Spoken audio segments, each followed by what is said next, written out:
Well, joining us now is the public affairs analyst Adeniji Ojikutu. Good morning. Happy New Year. Good morning. Nice to see you. Year. Nice to see you. Thank you for having me. Yeah. The issue of suicide, we've been talking about suicide over time now. It has been a burning issue for some time now, and one wonders, why is Nigeria still having this rate of suicide despite the level of advocacy that we see from different NGOs, and even the latest death coming from someone like a youth couple that one would feel that they are educated to understand that suicide is not a way to go? Let me start from causative factors. Why do people want to think of taking their own lives? Taking their lives. So we'll look at why will it come to somebody's mind. And suicide itself is the last in the stage. So taking that action is not from the fact that an individual is going through stress, depression, lack of expected outcomes in anything they do, emotional breakdown, psychology or psychopathological trauma, all this type of stress and trauma, leading to depression, and depression will now begin to, so most of the time, why is it that if somebody could get help before the last stage of suicide, you now see that, okay, somebody has attempted, but eventually somebody was able to assist them. But why is it? It's never in our culture, really, in Nigeria. Number one, we have a challenge that knowledge is becoming open. So people have access to chemicals, they have access to things that, they know that Abuse of substances? Not abuse of substances alone. Abuse of substances is one of the, causes of suicide, but the major issue is that for somebody to use something that is poisonous is because the knowledge is wide open. So people understand what they can use or they can do to take their own lives better than before. Now, going forward, is increasing in Nigeria. Why is it increasing?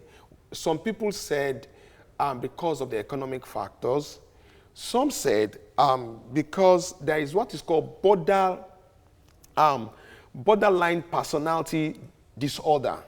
Borderline personality disorder is a mental disorder that will be making someone, after he has thought of a lot of things, and at that borderline, he will be thinking about things that are negative and things to take an action against people and even himself. So these deficiencies, the reason why it has increased in Nigeria is, number one, maybe because of the economy, that people will feel that, okay, they can't get a job, they can't, get things done, or they can't see people to console them. So at that level, it now becomes something that is, rampant. But we'll move further to look at areas and things we can do to solve. It's all right. We have to leave it here. Social and economic factors. Certainly, this discussion will continue. Thank you very much, Adeniji Ojikutu, for coming. Thank you very much. Joining us now is public affairs analyst Adeniji Ojikutu. It's nice to have you join us right now. Thank you very much for Now, having me. certainly, suicide is a very worrisome situation, especially hearing the recent issue over the weekend where a youth corps member in one of our eastern states said she felt that there was nothing to live for and had to take her life. It's really troubling, especially at that level where you're a youth corps member, you're looking forward to a bright life, you've invested all the time and all the things in school, and now it is time to look forward with all hope and expectation. And at that moment, now talk to us basically, what do you think is behind all of this, and how can we begin to watch for the signs, the early signs, if anyone is passing through all of these things and needs help? Majorly, in this particular case, it could have resulted from a lot of things. Number one, it wouldn't have been because the person is not educated. So that's the education is there before, because there is a prerequisite before you could get to, NYSC, you have to be, have first at least a tertiary education. That's one. Two is that loneliness, emotional pains leads to what is called depression.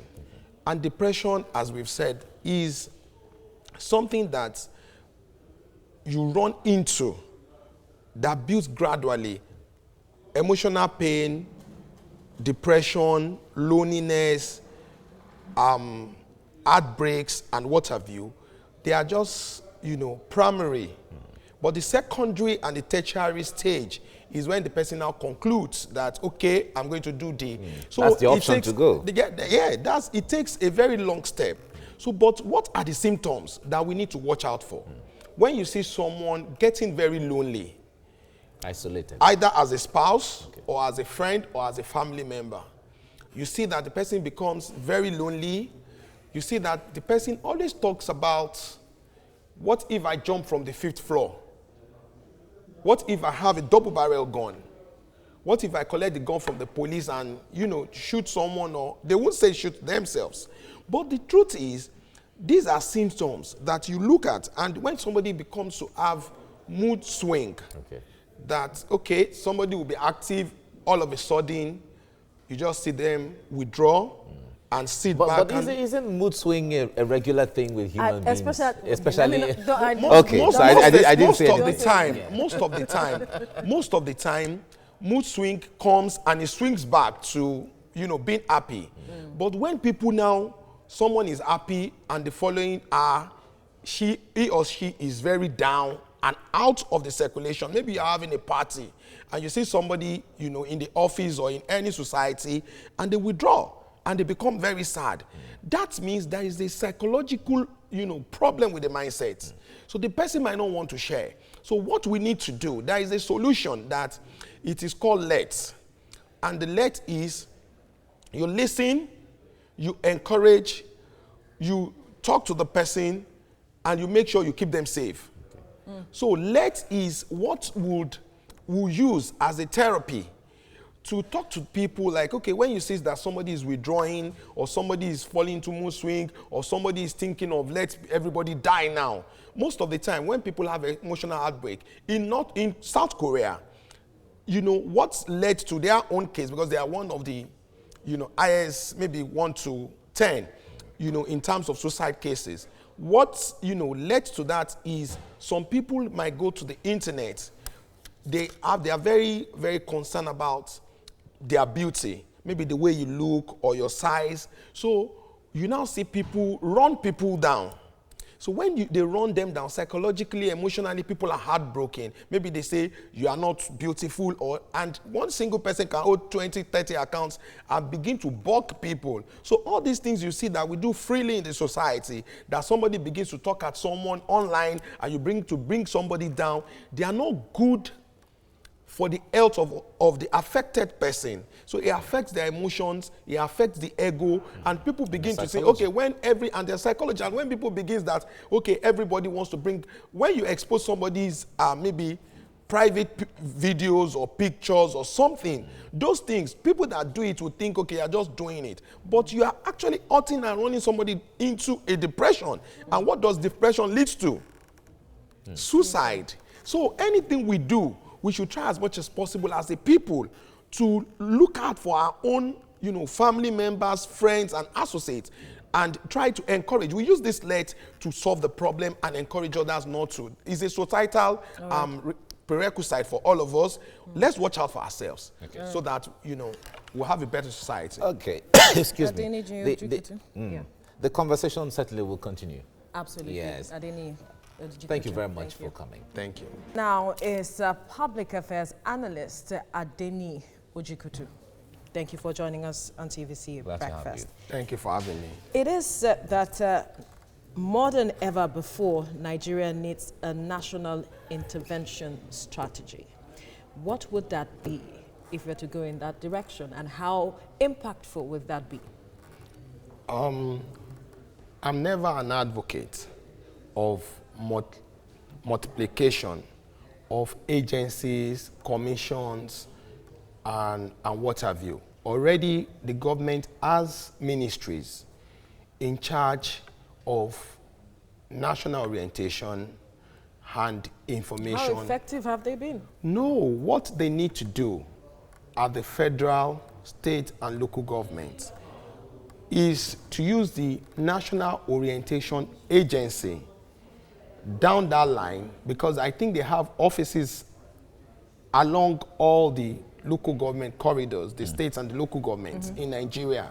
So this can be, you know, there should be a vote for advocacy to educate people about reason why they do not need to take their own lives. And it's simple.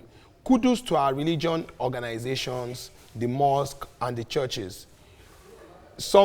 While we are debating this, sometimes somebody said that some lead to peer group pressure as well, that if you don't have money, you can't go to some religion, you know, settings, that they put more pressure. But it's not like that.